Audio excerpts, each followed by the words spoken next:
پاکستان کے جو حالات ہیں ان میں کیا مشورے ہیں، اب میں ان چیزوں کے بارے میں آپ سے چند باتیں عرض کروں گا۔ پہلی بات تو یہ ہے کہ مشرق وسطیٰ کے مسئلے میں اس کے پس منظر کو سمجھ لینا چاہیے۔ ہمارے بہت سے احباب جو ہے وہ فوری طور پر وقتی صورتوں کو، جیسے کہ حالات و واقعات ہوتے ہیں، صرف انہی کے اعتبار سے رائے قائم کرتے ہیں۔ چیزوں کا پس منظر جو ہے نگاہوں کے سامنے رہنا چاہیے۔ اس صدی کا ایک مختصر سا نقشہ ذہن میں رکھیے۔ یہ 20ویں صدی کے آغاز کے وقت، جسے ہم پورا کہتے ہیں مڈل ایسٹ، بلکہ صرف مڈل ایسٹ نہیں، پورا شمالی افریقہ سلطنت عثمانیہ کا حصہ تھا، خلافت عثمانیہ۔ لیبیا، الجزائر، مصر، پورا حجاز، یمن، پورا عراق، شام، اور یہ شام ہی کے حصے ہیں در حقیقت، اردن اور لبنان، یہ سب، یہ شام عرب، عراق عرب، یہ پورا علاقہ خلافت عثمانیہ یہ اس کا حصہ تھا۔ پہلی جنگ عظیم میں انگریزوں نے عربوں کو بغاوت پر آمادہ کیا، غداری پر آمادہ کیا، انہوں نے خلافت عثمانیہ کے خلاف بغاوت کی، بیج بوئے ان کے دلوں کے اندر نفرت میں، ابھارا انہیں، تم ترکوں کے غلام کیوں ہو، تمہیں خود حاکم ہونا چاہیے، تم کھڑے ہو جاؤ، ہم مدد کریں گے، تم بغاوت کرو، تم ان ترکوں کے خلاف ہماری مدد کرو، ہم تمہیں آزاد کر دیں گے، تم اپنے پاؤں پر خود کھڑے ہو جانا۔ یہ بہت ہی ہمارے لیے دردناک المیہ ہے اس پہلی جنگ عظیم کا۔ کرنل لارنس جیسا شخص، برطانوی استعمار، اور اس کے نتیجے میں عربوں نے بغاوت کی۔ اور اس قدر دردناک بات آپ کو بتا رہا ہوں، میں پہلی مرتبہ جب سن 62 میں حج کے لیے گیا مدینہ منورہ میں، ابھی وہ ریل کے انجن کھڑے ہوئے تھے۔ یہ ترکی کے زمانے میں، سلطنت عثمانیہ کے زمانے میں بغداد سے مدینے تک ریلوے لائن تھی۔ یہ پورا ایک عالم سلطنت عثمانیہ، صرف سلطنت نہیں، خلافت عثمانیہ، پوری ٹرینیں جو ہے ترکوں کی اڑائی گئی، ہزاروں ترکوں کو شہید کیا گیا، یہاں تک کہ صحن حرم میں شہید کیے گئے سینکڑوں ترک۔ یہ جرم تھوڑے نہیں، معمولی نہیں۔ آج جس کی سزا مل رہی ہے، معلوم ہونا چاہیے کہ وہ جرائم کون کون سے تھے۔ اب بھی جو لوگ گئے ہیں انہوں نے دیکھا ہوگا ترکی کا قلعہ موجود ہے اوپر پہاڑی کے اوپر، حرم کا جو سب سے بڑا دروازہ ہے باب ملک عبدالعزیز، اس کے سامنے ایک لائبریری ہوتی تھی، اب تو غالباً وہ بھی گرا دی گئی ہے، اس کے پیچھے پہاڑی پر ترکوں کا قلعہ ہے پرانا، اس پر توپیں موجود تھیں۔ جب بغاوت ہوئی ہے، جو حرم میں آئے ہوئے تھے ترک فوجی، ظاہر بات ہے نہتے، وہ تھے نماز پڑھنے آئے ہوئے تھے، ان کو وہاں ذبح کیا گیا ہے، اور ترکوں نے اپنی توپیں استعمال نہیں کی کہ کہیں بیت اللہ کو کوئی نہ پہنچ جائے۔ بہرحال یہ غداری ہوئی ہے پہلی جنگ عظیم کے دوران، اور نہ صرف ترکوں کے، عربوں نے کی ہے۔ جیسا کہ میں نے کہا تھا، دو ہیں سب سے بڑے مجرم روئے ارضی کے اوپر امت مسلمہ کے طبقات۔ ہمارا پنجابی سپاہی بھی جا کر انگریزوں کی مدد کر کے ایلن بی کو قبضہ جو لے کر دیا بغداد کا، اس میں ہمارے مسلمان پنجابی سپاہی بھی شامل تھے۔ یہ خون چکاں باب ہے ہماری تاریخ کا اس صدی کا۔ لیکن اس کے بعد سلطنت عثمانیہ کے ٹکڑے ہو گئے، چیچڑے ہو گئے۔ ایک انگریز نے لکھا ہے، یہ جملہ ذہن میں بجھا ہوا جملہ، کہ تاریخ میں یہ بات ثبت ہو جائے گی کہ ایک انگریز نے اس سلطنت کے ٹکڑے کر دیے کہ جو عمر فاروق نے قائم کی تھی رضی اللہ تعالیٰ عنہ۔ یہ پورا عالم، یہ تمام علاقہ کس نے فتح کیا گیا؟ یہ بات ہاتھ بدل گئے تھے، پھر ترک آ گئے، خلافت عثمانیوں کے پاس چلی گئی، لیکن یہ سلطنت تو حضرت عمر رضی اللہ تعالیٰ عنہ کے زمانے سے چلی آ رہی تھی۔ اس کو ایک انگریز کرنل نے، اور اس نے بغاوت میں آمادہ کر کے عربوں کو اور ترکوں کے پیٹھ میں چھرا ڈھپوا کر ان کے ذریعے سے اور ٹکڑے کر دیے۔ لیکن جب جنگ ختم ہوئی، اب انہوں نے کہا کہ اب ہمیں آزادی دیجیے، تو اب انہیں معلوم ہوا کہ غداروں کو دنیا میں کیا ملتا ہے، ٹکڑے کر دیے گئے۔ یہ حصہ عراق یہ انگریز کے پاس رہے گا، شام کا یہ علاقہ یہ فرانسیسیوں کے پاس رہے گا، مصر پر انگریزوں کا تسلط رہے گا، لیبیا اطالویوں کے پاس رہے گا، لے دے کر یہ جو علاقہ تھا حجاز، کیونکہ وہاں کچھ تھا ہی نہیں، بوادٍ غیر ذی زرع، یہ عربوں کے پاس چھوڑ دیا گیا۔ اس وقت جو بادشاہ ہیں شاہ حسین اردن کے، ان کے دادا سب سے بڑے غدار وہی تھے، لہذا ان کو اس علاقے کی بادشاہت دے دی گئی۔ اس کے بعد نجد سے ایک تحریک اٹھی ہے، وہ سعودی جو خاندان ہے وہ نجد سے اٹھا۔ نجد میں اس وقت کچھ بھی نہیں تھا، وہ تو صرف ریت کے تودے تھے اور کچھ بھی نہیں، لہذا ادھر کسی استعماری قوت کو دیکھنے کی ضرورت ہی نہیں تھی۔ وہ تو بعد میں تیل برآمد ہوا اور اس کی حیثیت ہو گئی، اور یہ امارات کا علاقہ جو ہے اس کی دنیا میں اب گویا کہ یوں سمجھیے کہ جو سب سے زیادہ اہم علاقے ہو سکتے ہیں روئے ارضی کے نقشے پر، ان میں سے ایک وہ ہو گیا۔ لیکن یہ اس وقت کی بات میں کر رہا ہوں، کوئی حیثیت نہیں تھی، لہذا اس کو چھوڑ دیا گیا۔ یہ ہے تاریخی پس منظر، یہ لکیریں جو کھینچی گئی ہیں، یہ ایک ملت اسلامیہ کو جو قومیتوں میں تقسیم کیا گیا، پھر نعرے لگوائے گئے، المصر للمصریین، الشام للشامیین۔ اب شامی ایک علیحدہ قوم ہو چکے ہیں، مصری ایک علیحدہ قوم ہو چکے ہیں، عراقی ایک علیحدہ قوم ہو چکے ہیں۔ یہ ساری تقسیمیں استعمار کی پیدا کرنا ہے، اس کا کوئی تعلق اسلام کے ساتھ نہیں۔ اب ضرورت تو اس بات کی تھی کہ استعمار کے پنجے جب یہاں سے کچھ ہٹے، دوسری جنگ عظیم کے بعد ایک دور آیا، امریکہ ابھرا ہے دنیا کی عالمی سطح پر سیاست میں، اس کے ہاں کچھ آزادی کے تصورات تھے، اس نے بھی سپورٹ کیا۔ برطانیہ کمزور ہو چکا تھا، وہ اتنے بڑے علاقے کو ہولڈ نہیں کر سکتا تھا۔ ہندوستان بھی آزاد ہوا، پھر یہ کہ اور دوسرے علاقوں سے بھی اس کو پسپائی اختیار کرنی پڑی۔ استعمار کے پنجے جس طرح بھی ہوئے ان کے سینوں سے، عربوں کے سینوں سے جو ہے گویا کہ وہ ہٹے، لیکن امریکہ نے ایک اپنی بہت بڑی حکمت عملی جو اختیار کی، عالم عرب کے سینے میں اسرائیل کا خنجر پیوست کر دیا تاکہ یہ کبھی آزاد نہ ہو جائیں، ہمارے انگوٹھے تلے رہے، ہماری پالیسی گواہی کرے۔ یہ استعمار کا دوسری جنگ عظیم کے بعد جہاں برطانوی استعمار، فرانسیسی استعمار رفتہ رفتہ یہ ہٹنے شروع ہوئے، صدر ناصر نے انگریزوں کو اٹھا کر پھینکا میڈیٹرینین میں اور دوسرے جگہوں سے، الجزائر نے آزادی حاصل کی فرانس سے، اطالویوں سے جو ہے لیبیا والوں نے آزادی حاصل کی، یہ ہو گیا، لیکن ایک خنجر پیوست کر دیا گیا اسرائیل کا سینہ عرب۔ اس صورتحال میں ظاہر بات ہے کہ ایک تو بڑی آئیڈیل پوزیشن تھی کہ پورا عالم اسلام متحد ہو، لیکن وہ تو بہت دور کا خواب معلوم ہوتا ہے۔ علامہ اقبال سے بڑا کوئی نقیب نہیں ہے ملت اسلامی کی وحدت کا، ایک ہو مسلم حرم کی پاسبانی کے لیے نیل کے ساحل سے لے کر تابخا کے کاشغر، لیکن انہیں بھی اپنے لیکچرز میں کہنا پڑا کہ اس وقت جو صورتحال ہے پورے عالم اسلام کی ایک وحدت بن جانا تو تقریباً ناممکن نظر آ رہا ہے، اگر کسی طرح ایک common wealth of Muslim nations وجود میں آ جائے تو بھی بڑی کامیابی ہوگی، لیکن اس سے بھی پہلے یہ تو زیادہ آسان تھا کہ عالم عرب ایک وحدت کی شکل اختیار کر لے۔ یہ تو ایک قوم ہے، اکثر و بیشتر ایک نسل یا زیادہ دو نسلیں کہتی تھی، شمالی افریقہ میں بربر نسل بھی ہے، باقی تو سب عرب ہے، یہ پورا عالم ایک نسل، ایک زبان، پورے اتنے رقبے کے اوپر بولے جانے والی ایک زبان، یہ تو ایک ہو جائے۔ افسوس یہ ہے کہ اس کا ایک ہو جانا، ایک شخصیت ابھری تھی جو مذہبی مزاج کی شخصیت تھی، جو دینی مزاج کی حامل شخصیت تھی، اگر اس کی قیادت میں عالم عرب متحد ہو جاتا تو واقعتاً ایک بہت بڑا جو ہے مرحلہ وہ طے ہو جاتا پوری عالمی ملت اسلامیہ کی ایک وحدت اختیار کرنے کا۔ وہ شخصیت تھی شاہ فیصل شہید کی، اور اس لفظ کے ساتھ ہی آپ کے دین میں آ گیا ہوگا کیوں انہیں شہید کر دیا گیا، کس نے کیا کرایا، کہاں سے تعلیم حاصل کر کے آیا تھا وہ جس نے شہید کیا شاہ فیصل شہید کو، اس کی گردن پر کون سوار تھی، وہ یہودی لڑکی کے جس کے فوٹو بھی شائع ہوئے، ایک گردن پر اٹھائے کھڑا ہوا شہزادہ اپنی ایک یہودی دوست کو، لڑکی کو، اور وہی ہے کہ جس نے جا کر پستول سے شہید کیا ہے۔ جہاں میں اچھی طرح جان لیجئے، جیسے بارہا میں نے عرض کیا ہے کہ حضرت عمر کو شہید کرنے والا کہنے کو ابو لولو فیروز تھا، لیکن اس کے پوچھے پورا ایرانی نسل پرستی کا جو پورا پس منظر ہے، اسے تو ہر شخص جس کی ذرا بھی نگاہ جو ہے جو صرف منظر کو نہ دیکھ رہی ہو، پس منظر کو بھی دیکھنے والی ہو، وہ تو جان دے گی کہ ابو لولو فیروز ایک فرد کا نام نہیں تھا، وہ ایران کا انتقام تھا عالم عرب سے۔ بالکل اسی طریقے سے یہ امریکی استعمار کا ہتھ کنڈا تھا، اسے محسوس ہوا۔ شاہ فیصل مذہبی مزاج کا شخص یہ ابھر رہا ہے، اور یہ شاہ فیصل کی حکمت عملی کا ذرا آپ اندازہ کیجئے۔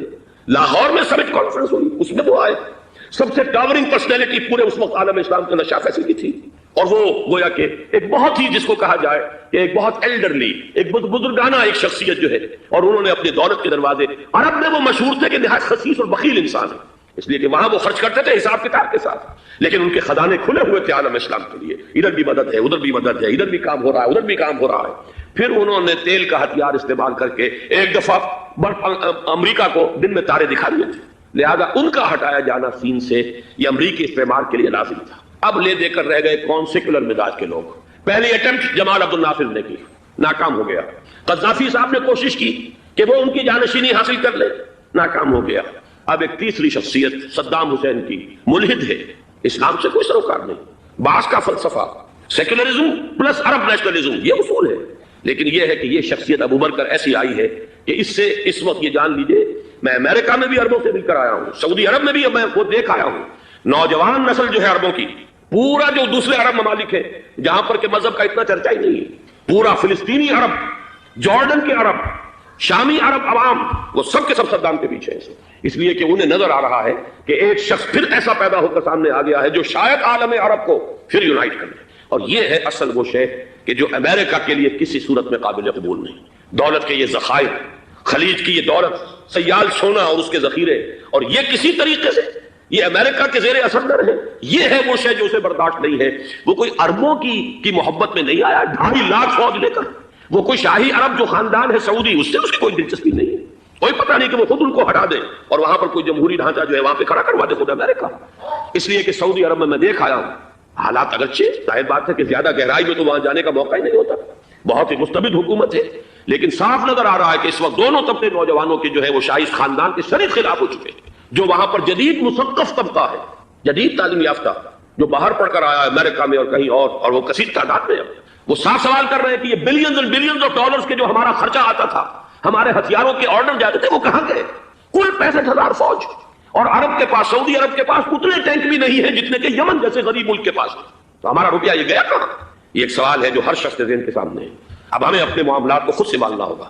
اسی طریقے سے جو مذہبی طبقہ ہے، اور وہاں ہے بڑی تعداد میں مذہبی طبقہ نوجوان جن میں بڑا جذبہ ہے، اور ان کا وہ جوش جہاد انہیں جہاد افغانستان تک لے کر آیا۔ سینکڑوں عرب نوجوان یہاں جو ہے شہید ہوئے۔ اپنے ملک میں تو انہیں بولنے کی بھی کوئی امکان نہیں ہے، لیکن یہاں وہ جذبہ جو اندر اندر پروان چڑھ رہا ہے، وہ جذبہ انہیں لایا ہے، اور افغانستان کی سنگلاخ وادیوں کے اندر انہوں نے جامع شہادت نوش کیا ہے۔ وہ طبقہ بھی شدید مخالف ہو چکا ہے کہ انہوں نے امریکیوں کو بلا کر، ان میں یہودی بھی ہیں، عیسائی تو ہے ہی ہے، یہودی ہیں، یہودی عورتیں ہیں، جو کچھ اب وہاں بے حیائی اور بے پردگی کے مناظر نظر آ رہے ہیں۔ یہ سرزمین عرب، میں نے امریکہ میں تقریر سنی ہے، اسنا کے جو فائنل ان کا ایک سیشن تھا، اسلامک سوسائٹی آف نارتھ امریکہ، جس میں مدعو کیا گیا تھا، اسی لیے میں نے یہ سفر کیا تھا۔ ایک نوجوان نے جو تقریر وہاں پر کی ہے، واقعہ یہ ہے کہ میں حیران رہ گیا اس کی جرأت کا۔ اس نے کہا کہ حضور نے فرمایا تھا کہ جزیرہ نما عرب میں 2 دین جمع نہیں ہو سکتے، اور آج شاہی خاندان کی صرف اپنی حکومت کو بچانے کے لیے امریکیوں کو اتنی بڑی تعداد میں بلا لیا گیا ہے، جن میں موبائل چرچ بھی ہیں، موبائل سینیگوگز ہیں، یہودی مرد اور عورتیں جو ہے دندناتے پھر رہے ہیں آج عرب کی سرزمین پر۔ لہذا جو مذہبی طبقہ ہے وہ اس پر شدید رد عمل جو ہے اس کے اندر پایا جاتا ہے۔ یہ حالات ہیں جو میں آپ کے سامنے چاہتا تھا کہ رکھوں۔ یہ وہ شامت اعمال ہے۔ ایک طرف یہ کہ وہ شخصیت جو ہے صدام حسین کی، وہ کوئی پسندیدہ شخصیت نہیں، لیکن یہ کہ اس شخصیت کو تقویت دینے والے بھی تو یہی لوگ تھے۔ انہیں خطرہ تھا ایران کے انقلاب سے کہ کہیں اسی قسم کا کوئی انقلاب ہمارے ہاں نہ آ جائے، لہذا انقلاب ایران کو ایکسپورٹ نہ ہونے دے، اس لیے انہوں نے اسی صدام حسین کو بلینز اور بلینز آف ڈالرز کی مدد دی۔ آج وہی ہے، عربی کی تو ایک کہاوت بھی ہے، سم من کلبک، یا کو اپنے کتے کو کھلا پلا کے موٹا کرو، کسی روز تمہیں کو کاٹے گا۔ آج وہ تو انہیں کاٹ رہا، لیکن یہ کہ اس کا جو علاج تجویز ہوا ہے وہ انتہائی خوفناک ہے۔ 2.5 لاکھ امریکی وہ استعمار کے پنجے جو بمشکل عالم عرب کے سینے سے جو گڑے ہوئے تھے اس استعمار نے، مشکل ہٹے تھے کہ ایک دم اب وہاں پر خبریں آ رہی ہیں، فرانسیسی بھی آ رہے ہیں، برطانوی بھی آ رہے ہیں، کہاں سے فوجیں آ رہی ہیں، اور وہاں پر 2.5 لاکھ تو صرف امریکن آرمی کا، اس میں تقریباً 1.5 لاکھ تو پہنچ چکی، اور جو بھی ہوگا وہاں پر جیسا کہ میں نے عرض کیا ہے اس قدر خوفناک سین ہے۔ میں نے بہت سے حضرات واقف ہوں گے، کئی مرتبہ میں نے حوالہ دیا ہے مولانا سید حامد میاں رحمہ اللہ کا۔ انہوں نے ایک دفعہ مجھے بتایا تھا کہ احادیث میں جو قرب قیامت کے حالات و واقعات کی پیشن گوئیاں ہیں، ان میں یہ ہے کہ وہ جو آخری جنگ ہونی ہے جو کہ دجال کے خلاف ہوگی مسلمانوں کی، اور جس میں کہ حضرت مسیح علیہ السلام کا نزول ہوگا، جس کے سلسلے میں اس سے پہلے ایک جنگ ہوگی بہت خوفناک، بہت خوفناک، اور عجیب الفاظ ان کے یہ تھے کہ اس میں ایک طرف مسلمان اور عیسائی اور یہودی تینوں ہوں گے۔ یہ بات سمجھ میں نہیں آتی تھی کہ مسلمان اور یہودی ایک جگہ کیسے جمع ہو سکتے ہیں۔ آج وہ نقشہ نظر آ گیا۔ آج اسرائیل، امریکہ، سعودی عرب اب یہ ایک ہے، بلکہ چلتے آئیے مصر، اسرائیل، سعودی عرب اور جو بھی ان کے حواری ہیں وہ سب ایک ساتھ میں پڑے، اور ان کے اوپر سیادت کس کی ہے؟ امریکہ کی۔ وہ نقشہ آ گیا ہے، اور اس جنگ کے سلسلے میں مولانا حامد میاں رحمہ اللہ نے مجھے بتایا تھا کہ حدیث میں الفاظ آئے ہیں، اتنے لوگ ہلاک ہوں گے، اتنے لوگ ہلاک ہوں گے، اتنے لوگ ہلاک ہوں گے کہ ایک پرندہ سینکڑوں میل تک اڑتا ہوا چلا جائے گا اور اسے سوائے لاشوں کے اور کچھ نظر نہیں۔ یہ نقشہ خاکم بدہن تلا ہوا ہے، کھڑا ہوا ہے۔ جو بھی ہوگا کیمیاوی جنگ، کیمیاوی وارفیئر، کیمیکل وارفیئر، اور پھر ایٹمک وارفیئر، جس کی کھلی دھمکیاں دی جاتی ہیں۔ کبھی کوریا کے بارے میں اندیشہ تھا کہ یہ درندے خدا کی دھرتی کو، کوریا کی غریب بستی کو ناگاساکی بنا کے چھوڑیں گے، ہیروشیما بنا کے چھوڑیں گے۔ آج وہ صورتحال جو ہے عالم عرب پر، heart of the Arab land, اس پر یہ صورتحال بالکل تلی کھڑی ہے۔ اس میں ہمیں کیا کرنا چاہیے؟ میں نے یہ چاہا کہ پورا پس منظر آپ کے سامنے ہو، صرف وقتی سا کوئی ایک نعرہ، وقتی سی کوئی ایک خبر، اس کے حوالے سے ایک جذبات کا معاملہ، پورا ایک پس منظر سامنے رکھیے۔ اب وہ آپ کو شاید میری باتیں جو ہے وہ سمجھ میں آ جائیں۔ نمبر 1، ہمیں کسی صورت اس جنگ میں امریکہ کے گھڑے کی مچھلی نہیں کرنا چاہیے۔ امریکہ اسلام کے تحفظ کے لیے نہیں آیا، امریکہ حرمین کی حفاظت کے لیے نہیں آیا، امریکہ اپنے مفادات، عالمی مفادات کے تحفظ کے لیے آیا، اور زیادہ سے زیادہ آپ کہہ سکتے ہیں کہ وہ سعودی شاہی خاندان کی حفاظت کے لیے آیا۔ اور بڑا عمدہ مضمون چھپا تھا پچھلے، بلکہ ابھی تک تو وہ تازہ ہی ہے جب تک نیا نہیں آتا، ندا میں، جس کا عنوان تھا اربوں کا چھڑا اور اربوں کا گدا۔ سارے پیسے بھی انہیں سے لے رہے ہیں۔ $12 بلین کا ایک چیک لے کر گیا جیمز بیکر۔ اندازہ تو کیجیے دنیا کہاں سے کہاں پہنچ گئی۔ میں حیرت ہوں کہ دنیا کیا سے کیا ہو جائے گی۔ 2 ماہ قبل اس کا تصور نہیں ہو سکتا تھا۔ اتنی بڑی قوت امریکہ کی، تباہ کن قوت، اور جمع ہو جائے گی عرب کے اندر۔ لیکن یہ کہ وہ کاسٹ بھی اربوں ہی کی ہوگی، انہی کا چھڑا، انہی کا گلا۔ ہمیں کرنا یہ چاہیے، اللہ تعالی ہماری حکومت کو، ہمارے سیاستدانوں کو، ہمارے ذمہ دار لوگوں کو ہدایت دے، وہ امریکہ کے گھڑے کی مچھلی نہ بنے۔ اس کے تحفظ کے لیے یا شاہی خاندان کی حفاظت کے لیے بہت کچھ انہوں نے عیش کر لیے، کافی عیش کر لیے۔ باقی یہ کہ اب جو کچھ ہونا ہے وہ ہونا ہے۔ حرمین شریفین کو تو خود عرب کے لوگ کہتے ہیں کہ کوئی خطرہ نہیں ہے۔ سارا جھگڑا تو وہ تیل کی دولت کا ہے۔ وہ تیل کی دولت جو ہے وہ شمال مشرقی کونے کے اندر ہے۔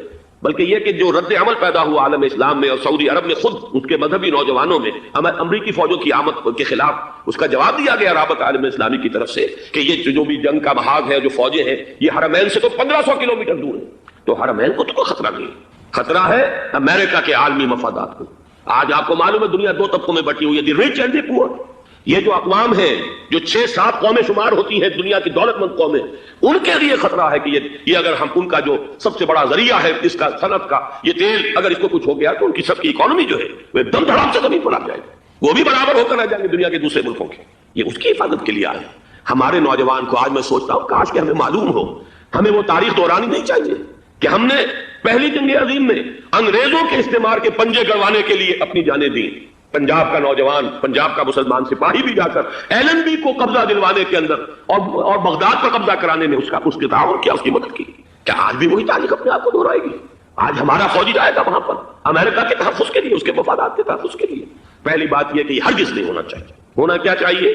پہلی کوشش یہ ہو کہ یہ بین الاسلامی معاملہ بنے، مسلمان امت آئے، امریکی فوجی جائیں، فرانسیسی جائیں، برطانوی جائیں۔ ہاں اس صورت میں میں کہتا ہوں پاکستان کا ایک ایک بچہ وہاں جائے اور اپنی جان قربان کر دے، اس لیے کہ یہ قرآن کا حکم ہے۔